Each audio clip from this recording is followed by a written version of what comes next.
dans un petit village entouré de montagnes, vivait un jeune homme nommé Keto.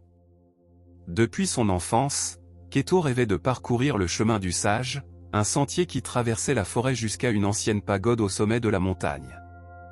On disait que celui qui atteindrait la pagode et y resterait en silence pendant 7 jours trouverait la véritable paix intérieure. Chaque matin, Keto se réveillait avec la ferme intention d'entreprendre le voyage. Cependant, souvent le chant des oiseaux, le murmure de la rivière ou l'ombre fraîche d'un arbre le distrait et l'éloigne du sentier. Au lieu d'avancer, Keto s'arrêtait pour contempler, écouter, jouer.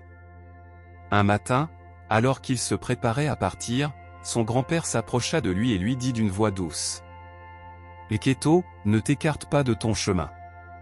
Peu importe ce que tu vois ou entends sur le chemin, l'essentiel est d'avancer avec le cœur ferme. » Keto acquiesça, mais au fond de lui, il ressentait encore le doute, comment ne pas se perdre alors que tout autour semblait si attirant? Keto commença son voyage avec une détermination renouvelée. Le sentier s'enfonçait dans la forêt et bientôt il se retrouva entouré par la beauté de la nature. Les fleurs sauvages peignaient le sol de couleurs vives, le vent murmurait entre les feuilles, et le soleil filtrait ses rayons à travers les branches. Pendant un instant, le jeune homme voulut s'arrêter et contempler ce paysage si parfait. Mais il se souvint des paroles de son grand-père et continua à marcher, pas à pas, sans s'écarter. En arrivant dans une clairière, il rencontra un vieil homme qui méditait sous un grand chêne. Le vieil homme ouvrit les yeux et, sans se lever, lui dit « Beaucoup s'arrêtent ici parce qu'ils aiment l'ombre, la fraîcheur et le calme. Mais si tu veux atteindre la pagode, ne t'écarte pas. Le chemin peut être difficile, mais seul celui qui persévère trouve la paix. » Keto remercia le vieil homme et reprit sa route. Le sentier devint plus escarpé et rocailleux, et la tentation de faire demi-tour grandit, mais le jeune homme se souvint encore une fois des paroles de son grand-père et du conseil du vieil homme. Alors qu'il montait, le vent devint plus froid et plus fort, et les nuages commencèrent à couvrir le ciel. Keto ressentit le poids de la fatigue et de l'incertitude. À ce moment-là, il aperçut un petit sentier qui bifurquait vers une vallée plus calme et protégée, avec des fleurs et des arbres fruitiers. Cela semblait un endroit bien plus confortable pour se reposer. Pendant un instant, la tentation d'abandonner son chemin principal et de se réfugier dans cette vallée fut intense. Pourtant, le jeune homme se souvint clairement des paroles de son grand-père. « Ne t'écarte pas de ton chemin. » Avec un profond soupir, Keto décida d'ignorer la vallée. La vraie paix ne se trouve pas dans le confort momentané, pensa-t-il, et il continua à gravir la montagne. Alors qu'il avançait, une petite pierre se détacha et roula sur la pente. Keto trébucha et tomba, s'égratignant les mains et les genoux. La douleur fut intense, mais il se releva sans abandonner. Il savait que chaque pas, même les plus difficiles, faisait partie de son chemin. Après sa chute, Keto marcha avec plus de prudence, mais avec le cœur plus ferme. La montagne semblait le défier à chaque pas, mais il savait que renoncer serait se perdre lui-même. Quand la nuit commença à tomber, le jeune homme s'assit sur un rocher pour se reposer. De là, il pouvait voir les lumières du village lointain, chaudes et accueillantes, qui semblaient l'appeler à revenir. La tentation de retourner au confort du foyer grandit dans sa poitrine. Mais à ce moment-là, une étoile brillante apparut dans le ciel sombre, guidant son regard vers la pagode, encore lointaine au sommet. C'était comme si l'univers lui murmurait. « Ne t'écarte pas de ton chemin, Keto. La récompense est au-delà de tes doutes. » Avec une force renouvelée, Keto se leva et continua sous la lumière de l'étoile. Au lever du jour, Keto sentit le froid de l'air sur sa peau et la brume qui enveloppait la montagne. Le chemin devenait de plus en plus étroit et dangereux, mais son esprit était clair. Alors qu'il avançait, il se rappela les fois dans sa vie où il avait douté et changé de direction, cherchant des raccourcis ou évitant les difficultés. Il comprit que ces détours ne lui avaient jamais apporté la paix, seulement de la confusion et du vide.